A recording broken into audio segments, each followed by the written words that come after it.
how much of the pew polls when you, I mean, we know that this number of non-believers is growing. Do you place any blame on some of the religious institutions? Sure. Maybe the Catholic Church, maybe some of the other religions? Sure. Oh, God, yeah. I mean, the sex abuse scandal didn't help one little bit in terms of the evangelical outreach of the Catholic Church. Right, of course. And those of us who are in that business realize, to our great pain, I mean, what that has meant. It was the perfect storm that undermined the work of the Catholic Church in every possible way, including and especially evangelization. So, yeah, we have to shoulder a lot of blame for that. I would say a hyper-moralizing approach, you know, that beginning with moralizing, especially about sex, has not been real productive. You know, we should talk about sexuality as part of human life, and God impinges upon that as upon everything else. But leading with that in a sort of finger-wagging way, I think one of the great moves of Pope Francis has been to change the subject. I don't mean that cynically, but I think he changed the subject to, you know, the outreach to the poor and the marginalized and the church being poor for the sake of the poor and all that. And again, I don't mean it cynically. It's a really good evangelical strategy. So yeah, I blame the church for the scandal. I blame for maybe hyper-moralizing. The great evangelists include intellectuals, but also a Francis of Assisi or a Benedict, you know, who at a time of crisis went back to the evangelical basics. They went back to love of the poor, went back to prayer, they went back to simplicity of life.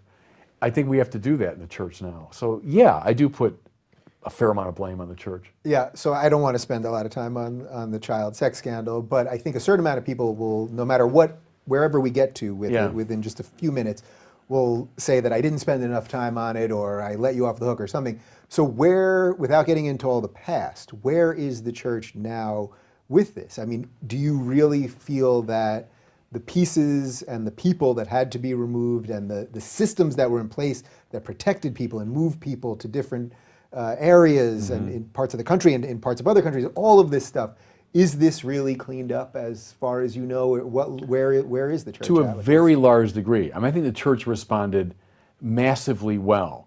Perfect in every way? No, but massively well. Go back to 2002 when the thing really broke, and what we've done since then, including especially the so-called Dallas Accords in 2002, when the bishops decided the kind of zero tolerance policy, which has been pretty rigorously enforced.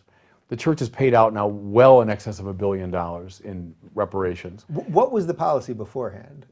When they say a zero tolerance, that seems so patently obvious to anyone with a couple neurons firing that there would be a no tolerance policy to molesting children.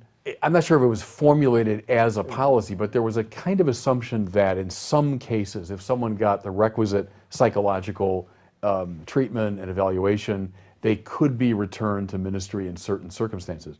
We know now that's a complete non-starter. But to be perfectly fair, I don't know in 1975 if every bishop can be blamed for following the recommendation of a psychiatrist who said, in this case, I think this priest is able to go back to ministry. Now we know, of course, that's untenable. So the policy, for want of a better term, might have included an openness to giving a guy a second chance. Let's put it that way. Now we know, no, there's no room for a second chance, And that's been very vigorously enforced since 2002.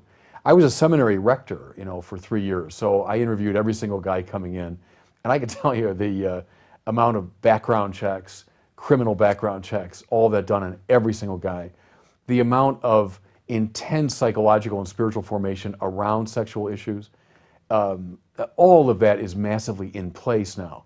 Perfectly so, no, there's probably always mistakes being made, but also I can point to objective evidence. The numbers have fallen off the table since we put in these reforms. So objective people have said right now, institutionally speaking, there's no safer place for a child than the Catholic Church.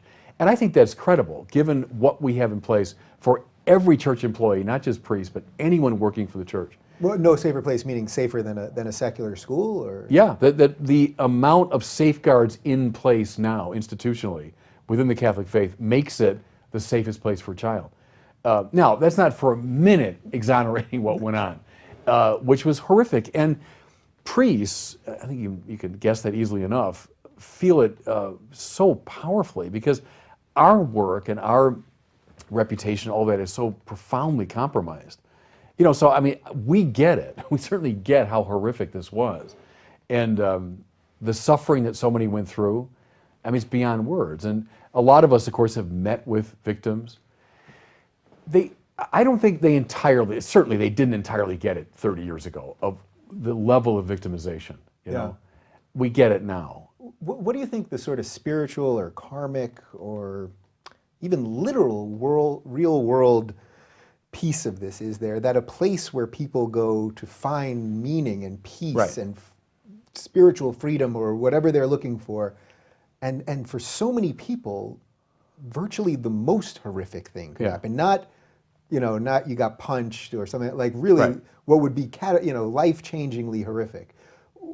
How do you place that somewhere? Nothing's worse. I mean, I would say it's the worst crisis, certainly in the history of the American Catholic Church.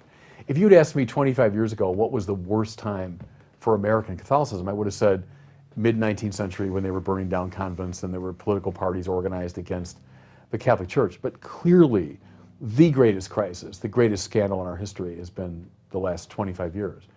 So there's nothing worse.